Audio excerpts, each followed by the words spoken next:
What if मैं आपको ये बोलूं कि आप इस तस्वीर को कन्वर्ट कर सकते हैं इस तस्वीर में with just one tab.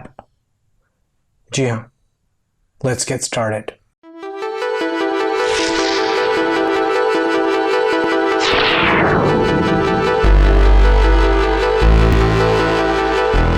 So welcome back to class number 4 और आज हम देखेंगे बेसिक टैब को।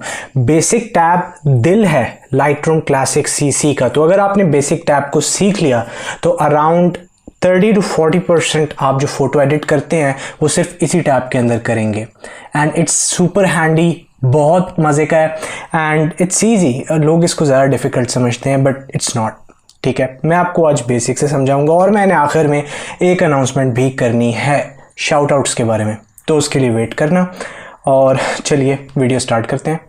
ओके, सो अब आप अपनी स्क्रीन पर आ चुके हैं और ये है हमारा डेवलप मॉड्यूल में हमने क्रॉप टूल कल कवर कर लिया था। आज हम देखेंगे बेसिक टैब को। अब बेसिक टैब के अंदर आपके पास दो ऑप्शन है, एक कलर ऑप्शन है, एक ब्लैक एंड वाइट। जैसे ही आपने ब्लैक एंड वाइट पे क्लिक किया ये इमेज ब्लैक एंड वाइट हो चुकी है। It's simple. अगर आप कलर पर रहते हैं तो ये बेसिक इमेज है और कलर पर ही हम ज़्यादा काम करते हैं। ब्लैक एंड वाइट पर कभी कभी काम किया जाता है, ज़्यादातर काम आपका कलर टैब पर होता है।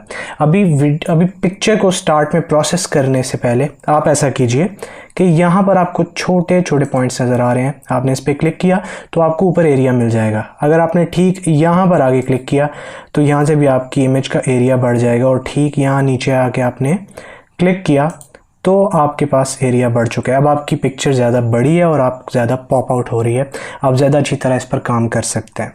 अब हम आते हैं सबसे पहले प्रोफाइल्स पर। आपके पास मुख्तलिफ प्रोफाइल्स दी गई होती हैं। अगर हम इस पर क्लिक करें तो यहाँ पर आपके पास अवेलेबल है दो। Monochrome basically black and white पर ही आपको लेकर चला जाता है। सो इस वक्त हम अगर चाहते हैं कि कलर या मोनोक्रोम के अलावा कोई हो तो हम आएंगे अपने ब्राउज़। जैसे हमने ब्राउज़ किया ये सारे ऑप्शन मिल रहे हैं। मैं इसको क्लोज़ कर रहा हूँ क्योंकि अगर मैं इन बॉक्सेस पर आऊँ, ये जो 4 बॉक्सेस बने हुए हैं, तो ये भी हमें यहाँ डिफरेंट प्रोफाइल्स पर ही लेकर आते हैं। अब आपके पास यहाँ पे फेवरेट्स हैं, इसमें आपके पास मोनोक्रोम है, बेसिक है, इस वक्त आपके पास मोनोक्रोम है। यहाँ से मैं क्लोज़ करके सबसे पहले कलर पर आ रहा हूँ और कलर पर मैं आने के बाद अब जा रहा हूँ इसके अंदर। अब मैं यहाँ पे ऑप्शंस आ जाते हैं और मेरे पास बहुत सारे ऑप्शन हैं। अब मैं इनमें से आर्टिस्टिक चूज़ करना चाहूँ, मैं मॉडर्न चूज़ करना चाहूँ। बेसिकली ये करता ही है कि ये आपको प्रोफाइल्स डाल कर देता है। तो ये याद रखिएगा कि there is a big difference between profiles and presets. अगर आप यहाँ पर आके क्लिक करें तो ये रहे आपके प्रीसेट्स एक्चुअली करते ही हैं कि आप जल्दी से लाइटरूम में आए, आपने एक प्रीसेट ऊपर डाला, फ़ोटो एडिट की, आप बाहर निकल गए। और जो प्रोफाइल्स होती हैं वो आपको शुरू में थोड़ा बहुत एडवांटेज दे देती हैं फ़ोटो पे कि आपको किस तरह की लुक चाहिए। मैं यूज़ नहीं करता, लेकिन अगर आप यूज़ करना चाहते हैं तो आप कर सकते हैं। अगर मैं आर्टिस्टिक पर आता हूँ और मैं ग्रिड से चला जाता हूँ लार्ज पर, तो अब आप देख सकते हैं कि ये लार्जर दिखा रहा है हमें। अगर मैं लिस्ट पर आऊँ तो आप लिस्ट देख सकते हैं पूरी, लेकिन मैं इस वक्त रहूँगा ग्रिड पर और ग्रिड पर हम ट्राई करते हैं आर्टिस्टिक में। अब आप देखिए ये आपको एक आर्ट वाली लुक दे रहा है, आर्टिस्टिक 2, आर्टिस्टिक 3। अगर मैं आ जाता हूँ विंटेज पर तो यहाँ पर आपको एक 70s वाली लुक आएगी, जैसे कोई पुराना कैमरा होता है। ये आप देख सकते हैं। ये सारे आपके पास प्रोफाइल्स अवेलेबल हैं। इस वक्त हम इसको यूज़ नहीं कर रहे। हम आ जाते हैं अपने बेसिक टैब के अंदर दोबारा। अब आपके पास वाइट बैलेंस है। वाइट बैलेंस बहुत इंपॉर्टेंट है आपकी फ़ोटो शुरू करने से पहले एडिटिंग। अब यहाँ पर आप जैसे ही इस ऑप्शन पर क्लिक करेंगे आपके पास कुछ ऑप्शंस आएंगे। अगर आपने रॉ फाइल खोली हुई है तो हो सकता है आपके पास 6 से 7 ऑप्शन हों। हमने इस वक्त JPEG फाइल ली हुई है तो हमारे पास 6 से 7 ऑप्शन नहीं है। हमारे पास एक ऑटो का ऑप्शन है जिसमें ये ऑटो एडजस्ट कर लेता है। ज़्यादातर गलत होता है, यूज़ ना कीजिए। एज शॉर्ट है और कस्टम है। कस्टम को हम अभी सीखते हैं। एक और तरीका, एक तो तरीका ये हो गया वाइट बैलेंस का। दूसरा तरीका ये है कि आप खुद स्लाइडर्स को आके सेट करें। अगर आपको लग रहा है इसको थोड़ी कूलर टोन चाहिए तो आप लेफ़्ट साइड पर लेकर आएँ। या आप देख रहे होंगे कैसे चीज़ को ठंडा कर रहा है तस्वीर को। अगर आपको थोड़ी वार्मर टोन चाहिए आप इसको राइट पर लेकर आएँ। आप देखिए किस तरह वार्म कर रहा है। अगर आप चाहते हैं कि आप दोबारा दरमियान में आए तो आपको खुद इतना बारीक जाके एडजस्ट करने की ज़रूरत नहीं है। आप सिंपली टेम्प के ऊपर आके डबल क्लिक कीजिए, ये आपको 0 पर ले आया या जो भी आपका बेसिक था। दूसरा है टिंट। टिंट एक्चुअली ऊपर की चीज़ों को कवर करने के लिए होता है। सो अगर टिंट पर हम जाते हैं और हमने थोड़ी वार्मर टोन दे दी है तो हम टिंट पर थोड़ा सा बैक आके इसको एडजस्ट कर सकते हैं। टिंट को कोशिश कीजिए ज़्यादा यूज़ ना करें, और आप एक और जो थर्ड ऑप्शन यूज़ करेंगे उसके लिए टिंट को अपने साथ यूज़ कीजिए। थर्ड ऑप्शन जो हमारे पास है वो आपके पास ये आई ड्रॉपर है। अगर आप इस आई ड्रॉपर को पिक करें, आपने सिर्फ इस पर एक बार क्लिक करना है। जैसे ही आपने क्लिक किया ये पिक हो चुका है। इसको पिक करने के बाद आप पिक्चर में कहीं पर भी क्लिक करें तो आपको कोई ना कोई वाइट बैलेंस मिलेगा। लेकिन सबसे बेस्ट क्या है तरीका, सबसे बेस्ट तरीका जो मैं यूज़ करता हूँ वो ये है कि आप जैसे ही इसको लेकर आ रहे हैं, आपने एक बात नोट की होगी कि यहाँ पे RGB कुछ आपको वैल्यूज़ इनकी मिल रही हैं। इस वक्त 67, 68, 72 आ रही हैं।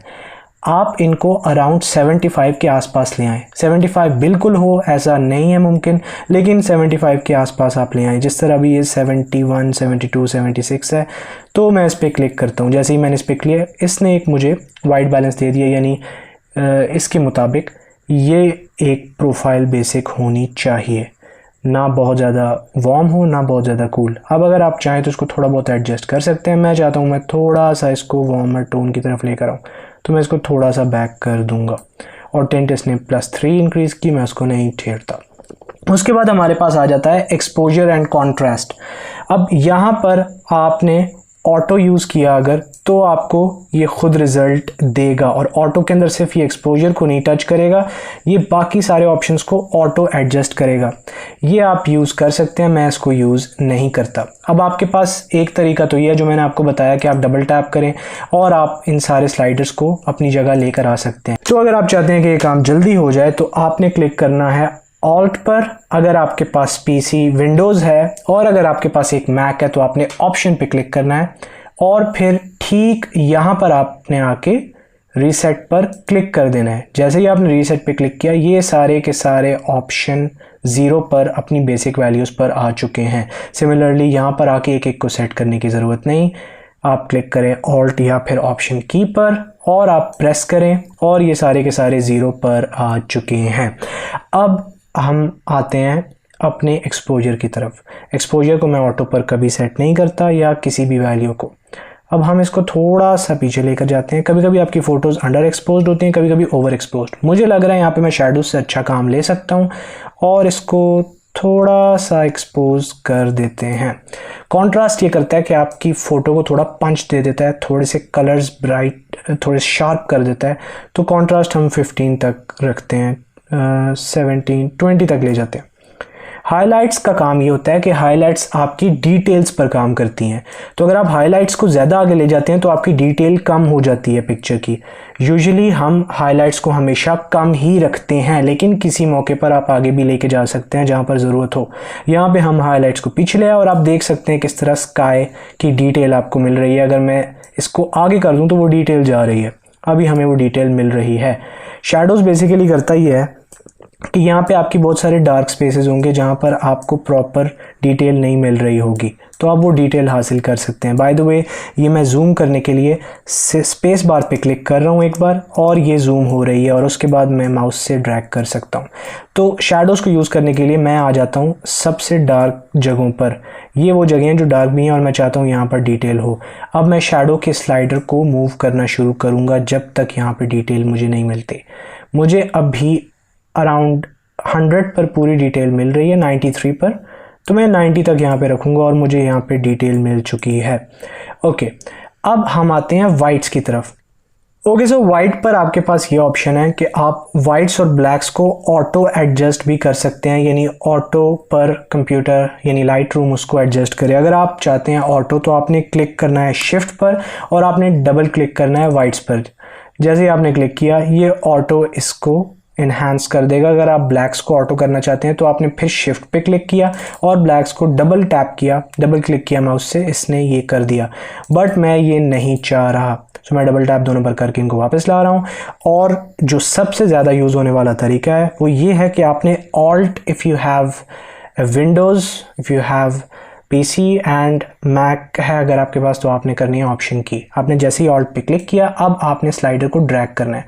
आप ड्रैग करेंगे करेंगे करेंगे करेंगे करेंगे थोड़ा सा और ड्रैग करते जाए। ये आपने स्क्रीन पे देखा कि कुछ कलर्स आ रहे हैं, कुछ कलर्स पॉप आउट हो रहे हैं। अब जहाँ पर ये पॉप आउट होना शुरू हुए तो इसको क्लिपिंग कहते हैं। यहाँ पर आपने रुक जाना है और आपने स्लाइडर को वहाँ तक लेकर जाना है जहाँ पर ये कलर्स पॉप आउट नहीं हो रहे। तो बेसिकली होता ही है कि क्लिपिंग का मतलब ये होता है कि एक पिक्चर है, उसके अंदर डिटेल होती है कुछ। अब अगर आप वाइट्स को बहुत ज़्यादा लेकर जा रहे हैं और आप कुछ जगहों को बहुत ज़्यादा ब्राइट कर रहे हैं तो पिक्चर के कुछ एरियाज ऐसे होंगे जहाँ पर एक स्पेसिफिक पॉइंट से ज़्यादा ब्राइटनेस पर वो सारी क्वालिटी लूज कर जाएगा, बिकॉज वहाँ पर डिटेल कम होगी। तो उस जगह पर अब डिटेल कम है और क्लिपिंग हो रही है, क्लिपिंग की वजह से वहाँ से डिटेल उड़ रही है।